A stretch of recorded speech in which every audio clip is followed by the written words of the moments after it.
I've just watched a film about a pair of killer jeans and yeah, creeped me the hell out, to be honest.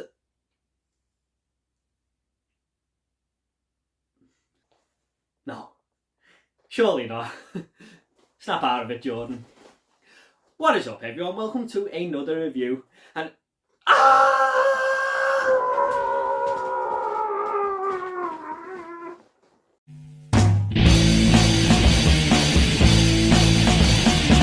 what is up, everyone? We're back again with another review, and this is going to be for the latest Shudder original, Slaxx, and this is directed by Elza and stars Romane, Denis, Sehar, Bohjana, and Donahue.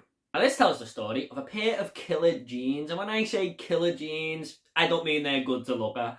They go around literally fucking killing people.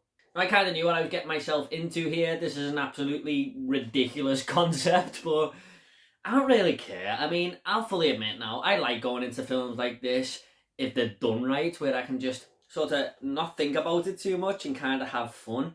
And you absolutely have to try and do that with Slaxx. So this all takes place in a department store, and they're having an opening night for this new pair of jeans that are out, and they're made to adapt to your body. So whatever size you are, you can just put them on and they will sink in and just fit you like a glove, basically. Kind of like a mind of their own, but one pair of jeans in this store actually does have a mind of its own and proceeds to just start killing everyone in sight. Now, I kind of like the setting here. Believe it or not, the department store is on lockdown, so none of the employees can leave, no one can come in. Coincidence, right? Just as these murders start happening. But it kind of reminded me of the Stephen King adaptation of The Mist, where that all takes place in the department store, but instead of creatures on the outside, it's a pair of killer jeans on the end.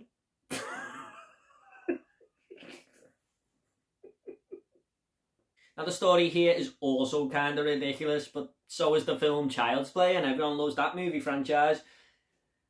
But I'm not going to tell you what it is, because towards the end of the film it does explain itself, but there's also no prizes for guessing either, and I'm not quite sure how they could have gone about it in any other way in order to make this murderous pair of jeans come to life. Now this is a horror comedy, of course, and the humour doesn't work too well between the characters, but where it shows it's a horror comedy more than anything is in the over-the-top kill scenes. I mean, they are so inventive but so hilarious. I had to laugh most of the time.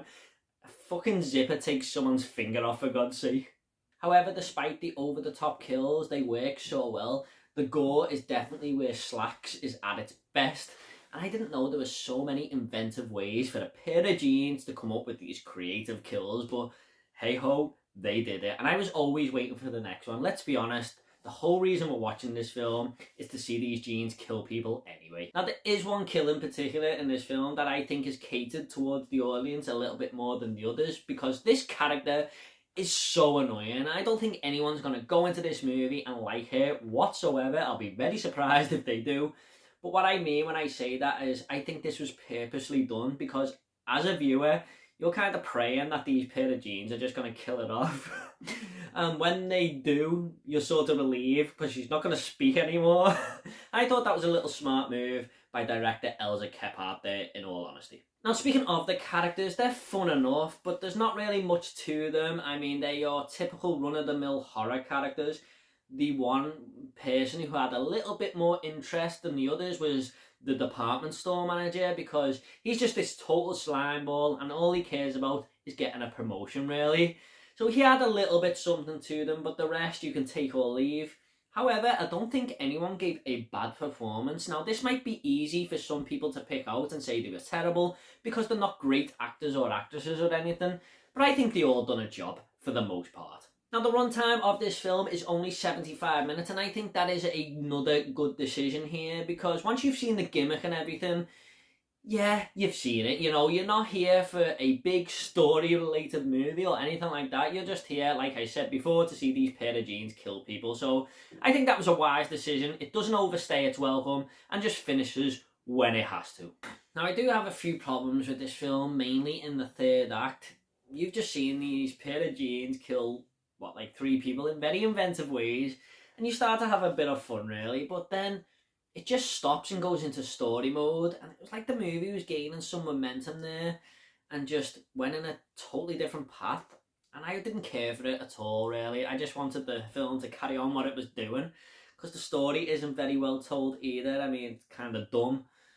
But also, these genes start to become accustomed to some music that's playing in the department store speaker and starts dancing around the department store. And it just didn't fit for me. I mean, when you thought you were going into a ridiculous film, it gets even more ridiculous. So all that didn't work for me. However, there is a few more kills to look out for towards the end, but there was a big patch there where the film just wasn't doing it for me whatsoever. And speaking of the genes, still, there is some questionable CGI, especially when they are dancing around the store, and it was kind of an eyesore, but I can sort of let that go because this is a low budget film, so what am I going to expect? Now, I did mention this is a horror comedy as well, and when they try and make the main character of this film the only one with any brains whatsoever and try and make her the serious one, it doesn't really work when about half an hour into the film she starts to make stupid decisions as well. I mean, I put myself in her situation and I would have just totally done the opposite of what she done. So that kind of felt a little bit mismatched there. However, I had a fun enough time with Slaxx. It brings the promise of not being anything exceptional, but it knows it's not. And I've seen a film about a killer car tyre before called Rubber, so we were always going to get a movie about a pair of murderous genes, weren't we? Well, here it is. I'm just going to go ahead and make this movie now. I'm going to give Slaxx a 6 out of 10. Go on, try it on for size. Okay, at the end of these reviews, I always like to leave a little fun fact. Now, the fun fact for Slaxx is that director Elza Kephart also made a TV series a while ago called Naughty Socks. Now, I've never seen that, but it was the most interesting bit of trivia I could find about this. So, okay, guys, I hope you all enjoyed this review. If you want to subscribe, it's up to yourself. We've got a lot more reviews coming, lots more videos, and if you want to comment about the movie Slaxx, leave it down below, and I'll reply to every single one of you, I promise. Take it all easy, guys. I'll see you all in the next video.